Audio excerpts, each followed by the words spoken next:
Hello viewers, আসসালামু আলাইকুম। আমি এখন রয়েছি হচ্ছে বাংলাদেশের ময়মনসিংহ জেলার ত্রিশাল উপজেলার ত্রিশালের নামাপাড়া গ্রামে। আমার পেছনে এক ইতিহাসের একটি বিখ্যাত স্থাপত্য এবং ইতিহাসের একটি বিখ্যাত বাড়ি, সেটি হচ্ছে আমাদের প্রিয় কবি কাজী নজরুল ইসলামের দ্বিতীয় আবাসস্থল বিচুতিয়া ব্যাপারীর বাড়িটি।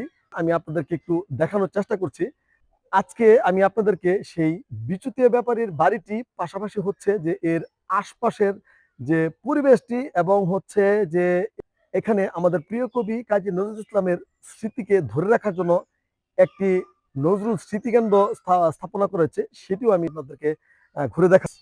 আমি ইতিহাসের সেই বিখ্যাত স্থাপত্য এবং ইতিহাসের সেই বিখ্যাত বাড়ি বিচুতিয়া ব্যাপারীর বাড়িটির সামনে আমি এখন রয়েছি।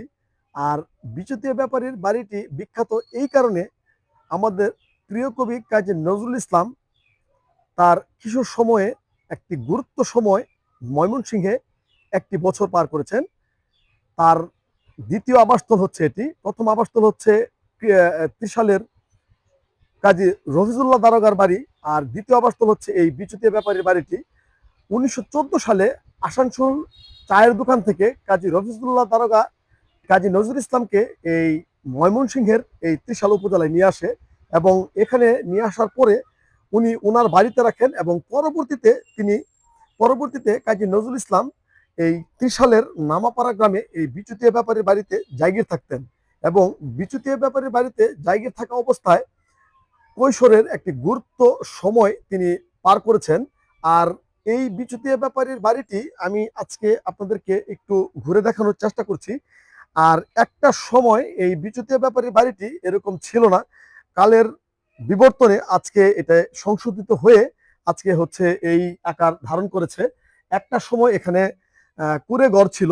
সেই কুঁড়ে ঘরেই আমাদের প্রিয় কবি কাজী নজরুল ইসলাম এখানে জায়গির থাকতেন, এবং এখানে জায়গির থাকা অবস্থায় ত্রিশালের দরিরামপুর হাই স্কুলে সপ্তম শ্রেণীতে তিনি ভর্তি হন।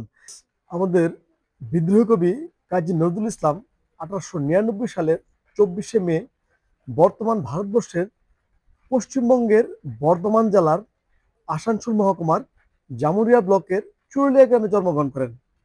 তিনি কাজী ফকির আহমেদ এবং জাহেদা খাতুনের ষষ্ঠ সন্তান। তিনি কাজী নজরুল ইসলাম বাল্যকালেই দুঃখ মিয়া নামে পরিচিত, কারণ হচ্ছে তিনি 1908 সালে 9 বছর বয়সে তিনি পিতৃহারা হন। পিতৃহারা হওয়ার পর থেকেই তিনি অভাব অনটনের মাঝেই বড় হয়েছেন। অবস্থায় তিনি তার লেখনী ছোঁয়ার মাধ্যমে এবং তার যে মুক্ত স্বাধীনতার মতবাদ এবং মানুষের অত্যাচার শোষণের বিরুদ্ধে তিনি যে তীব্র প্রতিবাদ করেছেন, তার লেখনী ছোঁয়ার মাধ্যমে সেই তীব্র প্রতিবাদগুলোই তিনি ফুটিয়ে তুলেছেন। তার লেখনীর অনেক ছোঁয়া আমাদের মাঝে তিনি রেখে গেছেন। এর মাঝে হচ্ছে কিছু বিখ্যাত সাহিত্য কীর্তি তার রয়েছে। এই সাহিত্য কীর্তির মধ্যে বিখ্যাতর মধ্যে হচ্ছে অগ্নিবীর, বিষের বাসী, দুলন চাপা, অগ্নিবীণা। এছাড়া আমাদের কাজী নজরুল ইসলাম তিনি একটি চলচ্চিত্র পরিচালনা করেছেন, ধূপছায়া নামে একটি চলচ্চিত্র পরিচালনা করেছেন। এছাড়া তিনি সঙ্গীত পরিচালক, গীতিকার। আমি এখন সেই বিচুতিয়া ব্যাপারীর বাড়ির সাংবাঁধানো পুকুর ঘাটে আমি রয়েছি। তো এই পুকুরটি একটা সময় এরকম ছিল না। আজকে হচ্ছে কালের বিবর্তনে এই পুকুরটাও একটু সংশোধন করা হয়েছে।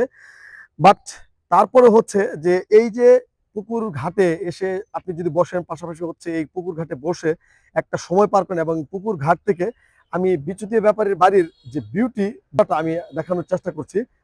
আপনারা একটু আমার সাথে সাথে উপভোগ করুন, পাশাপাশি হচ্ছে এই মনোরম পরিবেশটি আপনারাও একটু সাথে সাথে দেখুন।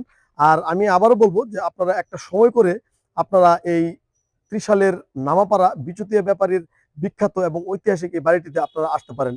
আমি এখন রয়েছি হচ্ছে সেই বিচুতিয়া ব্যাপারী বাড়ির এরিয়াতে।